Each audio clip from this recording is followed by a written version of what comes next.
वो मुगल्स के जो आर्किटेक्ट थे उस्ताद अहमद दौरी, उन्होंने इस वाइट मार्बल को ना जुबान दी थी बोलने के लिए। जुबान क्या दी, ये तो बनने का वर्कर लोगों से जुबान ली थी और एग्रीमेंट लिया, उनसे लिखवाया कि आप बोला कि आप मुगलों के अलावा किसी और के लिए काम नहीं करोगे।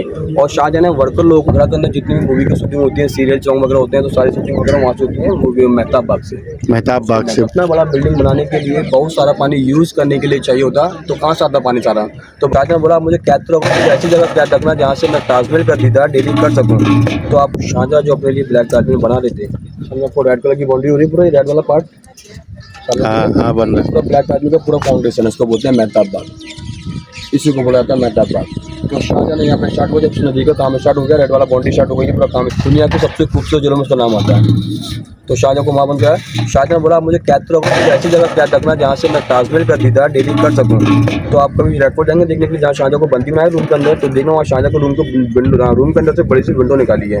एक विंडो से ना पूरा ताजमहल वहाँ से पूरा क्लियर दिखता है। तो शाहजहां वहाँ पर 10 साल तक दिल्ली ताजमहल को देखते रहे, वहाँ से 10 ईयर्स तक, क्योंकि ताजमहल को देखकर उनको मुमताज़ की याद आती थी, उनकी याद के साथ उनकी लाइफ चलती रही 10 ईयर्स तक। आफ्टर 10 ईयर्स उनका 72 का एज हो गया, उनको लगा कि मोल्ड हो गया, मरने का हो गया। तो मरने से पहले बेटों को और बेटी को, आपने दोनों बेटियों को बुलाया। तो आपने बोला अगर मैं मर जाऊँ तो दफना मेरी डेड बॉडी को माँ दफना दे, अपनी बेटी से बोला। उस टाइम पर रेड फोर्ट आने के लिए और ताजमहल आने के लिए रिवर के नीचे से बना ना, ये यमुना रिवर है, इसको बोलते हैं, जैसे आपने सुना होगा यमुना नदी, यमुना सरस्वती, तो यमुना नदी है, दिल्ली से आ रहा है। अभी ताजमहल आगरा में क्यों बनाया गया, आपके लखीमपुर, महाराष्ट्र, MP, गुजरात, दिल्ली कहीं भी बन सकता था, आगरा में क्यों बनाया। ताजमहल आगरा में इसीलिए बनाया गया क्योंकि अकबर के टाइम पे आगरा जो था ना वो कैपिटल था उस टाइम पे। हाँ, मुगल टाइम पे आगरा कैपिटल था। उसके बाद कैपिटल वो भी रहा था फतेहपुर सीकरी। तो उसके बाद इसलिए आगरा में ताजमहल बनाया क्योंकि मुगल टाइम पे आगरा कैपिटल था। सेकंड रीजन, इतना बड़ा बिल्डिंग बनाने के लिए बहुत सारा पानी यूज़ करने के लिए चाहिए होता, तो कहाँ से आता पानी सारा। तो बगल में शाहजहां ने यमुना देखी, तो सारा पानी यमुना से यूज़ कराया गया बनाने के लिए, इसलिए ताजमहल आगरा में बनाया गया। ओके, एक और चीज़ आप देखो मैं बता सकते हैं कि ताजमहल का जो मेन फ्रंट है, मेन जो द्वार है, वो कहाँ से होगा मेन फ्रंट। आपको लगा हमने मेन गेट से एंट्री करी, वो मेन दरवाजा था, मेन एंट्रेंस वही होगा, लेकिन ताजमहल का जो मेन एंट्रेंस गेट है, मेन दरवाजा मुगल टाइम का, तो यमुना रिवर से मेन एंट्रेंस है। वहाँ से हमने बैक साइड से एंट्री करी, वो बैक साइड है, वो बैक साइड है। हाँ, वो बैक साइड से। ये मुगल टाइम का मेन फ्रंट, ये वाला मेन फ्रंट है यहाँ से, ठीक है, देखें वो तो दिख रहा है। मुगल से आया मार्बल को लाया गया, इस पानी के रास्ते से लाया गया था, क्योंकि मुगल टाइम का रिवर जो है ना, नदी जो है मुगल टाइम का हाईवे था, आने जाने का रास्ता वो यही यूज़ करते यही थे। था। पहले नदी जो है ना वो ताजमहल की दीवार से बिल्कुल तटकर चलती थी, लगकर तटकर। अभी उसमें गार्डन एरिया बना दिया गया, तो वह नदी दूर एंगल दूर कर दिया उसका, तो बोला ये दरवाजा, अभी इसके नीचे भी दरवाजा बना हुआ बनाने के लिए। तो ताजमहल का मेन फ्रंट जो दरवाजा वो यहाँ से, मेन दरवाजा यहाँ से। आगरा के अंदर जितनी भी मूवी की शूटिंग होती है, सीरियल सॉन्ग वगैरह होते हैं, तो सारी शूटिंग वगैरह वहाँ से होती है मूवी मेहताब बाग से। मेहताब बाग से वो सामने जो गुम्बद दिख रहा है ना भाई, आपने एक सॉन्ग भी सुना होगा, याद में देखो बनाया था ताजमहल। हाँ, तो वो सॉन्ग वगैरह सारी शूटिंग वगैरह शूटिंग मेहताब बाग से। बहुत ही प्यारा व्यू आता है वहाँ देखने के लिए। और वहाँ से करोगे ताजमहल को देखेंगे तो आपको पानी के अंदर आपको डबल ताजमहल दिखाई देगा, रिफ्लेक्शन दिखाई देगा। वहाँ से करोगे देखेंगे पानी के अंदर रिफ्लेक्शन दिखाई देगा, बहुत ही प्यारा व्यू आता है देखने के लिए। मेहताब बाग से वहाँ सामने देखेंगे वॉल रेड वाला बाउंड्री वाला, करो के देखेंगे तो आपको देखेंगे। इन केस अगर आप मूनलाइट को ताजमहल देखने के लिए आते हैं, अगर आपको एडवांस टिकट नहीं होता है, तो वहाँ से आप मूनलाइट को तुरंत टिकट लेकर दे सकते हैं। मूनलाइट को वहाँ से आपको 50 का टिकट बनेगा मूनलाइट को देखने के लिए, क्योंकि इसके लिए ताजमहल को बंदर से देखना उसको आपको एडवांस टिकट करना पड़ता है। तो एडवांस टिकट का है ना, तो आपको वो नहीं मिलता है, तो आपको एग्जांपल कि वहाँ से आप टिकट 50 का लेके देख सकते हैं लाइव में, 50 वाला टिकट वहाँ से। अच्छा, यहाँ से देखेंगे मैं आपको दिखाता हूँ रेड फोर्ट आने के लिए जो टनल बना हुआ है नीचे नदी के नीचे वाला टनल, जो आपको बताया। अगर जब भी अर्थ वगैरह आएगा, भूकंप वगैरह आएगा, तो ये अंदर नहीं गिरेगा। जब भी अर्थ वगैरह आएगा तो बाहर का नहीं गिरेगा, अंदर गया तो बिल्डिंग का नुकसान हो जाएगा, सब बिल्डिंग दोबारा नहीं बन पाएगा। तो चारों मीनार जो है बाहर चुका हुआ है, 0.5 डिग्री चारों मीनार। मतलब ये चारों जो मीनार है ना बाहर को झुका हुआ है एकदम बाहर को, इधर गिरेगा मीनार, इधर अंदर नहीं गिरेगा। अंदर गिरा बिल्डिंग के ऊपर नुकसान हो जाएगा। अगर अंदर गिरेगा तो बिल्डिंग नुकसान हो जाएगा। सही दोबारा से नहीं बन पाएगा मीनार, तो दोबारा बन जाएगा बट बिल्डिंग नहीं बन पाएगा। इसलिए शाहजहां ने पहले ही दिमाग लगाया चीज को लेकर टिल्टेड मीनार बाकी साइड। आगरा फोर्ट किसने बनवाया? अकबर ने।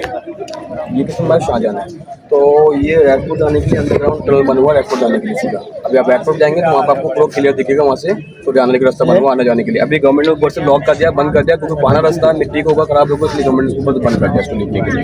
अच्छा, यहाँ से आ जाएंगे कोई, ये अंडरग्राउंड रास्ता।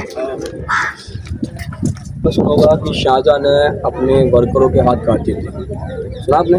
हाँ, ये सच वाली बात, शाहजहां अपने वर्करों के हाथ काट दिए थे। हाँ मैंने सुना तो है, लेकिन अभी यकीन नहीं आ रहा है, क्योंकि इतिहास में कुछ और शायद लिखा होगा। मैं आपको पूरा बताता हूँ क्लियर क्या क्या चीज़ है, लोगों ने क्या बताया इसको। तो शाहजहाँ के टाइम पे जो लोग होते थे ना, जुबान के बहुत ज्यादा पक्के होते थे। आपने कहावत सुनी होगी बड़े बुजुर्गों से कि जान जाए लेकिन वचन ना जाए। वचन न जाए। एक बार जुबान दे दी तो जान देने को राजी होते थे। तो वैसे ही शाहजहाँ ने ताजमहल बनने का वर्कर लोगों से जुबान ली थी और एग्रीमेंट लिया, उनसे लिखवाया कि आप बोला कि आप मुगलों के अलावा किसी और के लिए काम नहीं करोगे। और शाहजहाँ ने वर्कर लोगों को उनको इतना पैसा दे दिया जब तक वो जिंदा है, जब तक वो बैठकर खाएंगे। और उनको घर बैठने को उनको आदेश दे दिया कि आप घर बैठ कर काम करिए, सिर्फ आप मुगलों के लिए काम करना। मुगल कौन थे? शाहजहाँ लोग थे। तो जिन वर्कर लोगों ने देखिए आगरा का ताजमहल बनाया ना, उन्हीं वर्कर लोगों ने दिल्ली का रेड फोर्ट बनाया है। उन्हीं वर्कर लोगों ने दिल्ली की जमा मस्जिद बनाई है। उनका क्या नाम है? दिल्ली का रेड फोर्ट जो मैकेनिक थे, वो उस्ताद अहमद लाहौरी। उस्ताद अहमद लाहौरी। ये मैंने नाम एक बुक्स में पढ़ा था, एक बुक में मैंने पढ़ा जिन था। वर्कर लोगों ने आगरा का ताजमहल बनाया ना, उन्हीं वर्कर लोगों ने दिल्ली का रेड फोर्ट बनाया। दिल्ली की जमा मस्जिद उन्हीं वर्कर लोगों ने बनाई है। तो पहले ताजमहल बना, फिर दिल्ली का रेड फोर्ट, फिर जमा मस्जिद। अगर शाहजहाँ उनके ताजमहल बनने के बाद हाथ काटते हो तो दिल्ली का लाल किला बनता? नहीं बनता। नहीं बनता, जमा सही मस्जिद बोलते बनती? हैं, नहीं बनती। नहीं वो बनता। एक्चुअल में क्या था, पैसा देने के बराबर हाथ काटने के बराबर हो गया। उसको बोलते हैं हैंड ऑफ कट। एग्जाम्पल कि मैं आपको बहुत सारा पैसा दूँ, आपको बोलूँ आप कभी लाइफ में काम नहीं करेंगे तो आप काम नहीं करोगे। क्यों? क्योंकि आपको पैसा मिल रहा है। आपको पैसा मिल रहा है, उसको बोलते हैं हाथ कटने, हाथ करके आपका। तो लोगों ने उसको कहावत बना दी, मुहावरा बना दिया कि शायद उनके रियल में हाथ काटे, रियल में हाथ नहीं काटा था। वो पैसा देने का बराबर हाथ करने के बराबर हो गया था। आप मुझे भी दोगे ना तो मैं भी लाइफ टाइम काफी करूंगा। क्यों? तो मेरे हाथ करके पैसा बनेगा तो मुझे लगा बैठ जाऊंगा। तो लोगों ने वही कहावत बना दी। तो रियल हाथ मार्बल है, संगे मार्बल, जो कि राजस्थान मकाना सिटी से लाया गया था। तो ये इसको 400 साल हो गया इस पत्थर को। इसको जो लाइफ है 1000 साल का लाइफ है इस पत्थर का। अभी ये 600 साल और चलेगा। ओके। और लाल वाला पत्थर जो है आपको पता है, मस्जिद बना हुआ गेस्ट हाउस में मैंने एंट्रेंस करता है, उसका लाइफ है 600 साल का। अभी वो 200 साल और चलेगा। अभी 4 हम लोगों की नस्लें जब तक खत्म हो जाएंगी, देखा अभी तो हम लोग इतना जिंदा नहीं रहेंगे। नहीं रहेंगे उतना अब मैंने जिंदा। आपको बताया, ऊपर से बारिश का पानी आएगा, ड्रेनेज सिस्टम लगा हुआ, पत्थर का बना हुआ सारा, उसमें नीचे से जाएगा इसके अंदर। देखिए ये जगह जगह लगा हुआ, सीधे यमुना रिवर के अंदर पूरा पानी आएगा ये। ठीक है। और ये देखो उस व्हाइट मार्बल को जो लेके आया, उसको वैसे ही कटिंग करके फिट करके उसको वैसे ही लगा दिया। उसको पॉलिश नहीं करा। ऊपर जो व्हाइट बिल्डिंग बना महल, उसको पॉलिश करके लगाएगा। वो बहुत चिकना पत्थर है। उसको नॉर्मल इसको लगा दिया, फिट करा, कटिंग करके वैसे इसको फिट कर दिया। Nice. पॉलिश नहीं करा। आप नॉर्मल हाथ लगा के देखेंगे, आपको नॉर्मल रास्ते दिखेगा, नॉर्मल ऊपर वाला चिकना पत्थर है एकदम, उसको पॉलिश करके लगाएगा। मैं आपको बताया था। तो वही रूम है, देखो आप देखें बड़े बड़े हॉल बने हुए हैं। शाहजहाँ के जो गेस्ट लोग आते हैं, इसमें रेस्ट करने के लिए मेहमान लोग के रेस्टिंग रूम बनाए गए थे। तो वैसे बड़ा बड़ा हॉल है। अभी किसी के लिए अंदर अलाउड नहीं है। पहले सभी के लिए अलाउड था, गवर्नमेंट ने इसको बंद कर दिया।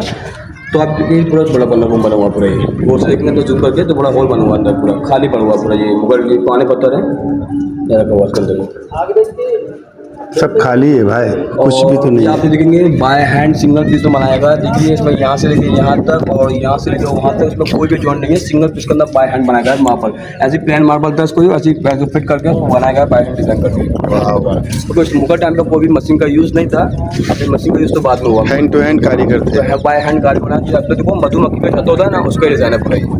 अब बहुत से देखो मधुमक्खी कितना खूबसूरत डिजाइन है। देखो कितना मोटा पत्थर है, इसको ऐसे उसको जाली का चनिया थोड़ा सा कटिंग करके बाय हैंड निकाला गया है। कितना इक्वल डिजाइन है, कितना प्रॉपर डिजाइन है, कितना सफाई से बनाया गया है कोई चीज को। कारीगर भी इसको टाइम कमाल लगा की 22 थी। साल बनाने के लिए, क्योंकि उसमें कलाकारी दिखाई गई है। मुगलों ने अपनी दिखाई है जो कलाकारी।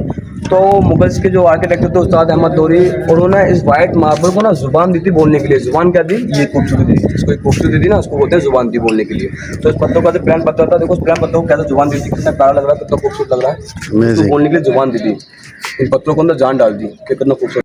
तो उधर आपको जो लाल बिल्डिंग बताया था वो मस्जिद था। आपने देखा वो मस्जिद लाल बिल्डिंग। हाँ। लाल बिल्डिंग आप देखो, ये मस्जिद नहीं है, वो इसको जैसे सेम बिल्डिंग बना हुआ, सिमिलर वो सेम बना हुआ है। बिल्कुल इसको बोलते same to हैं same। गेस्ट हाउस, मेहमान खाना।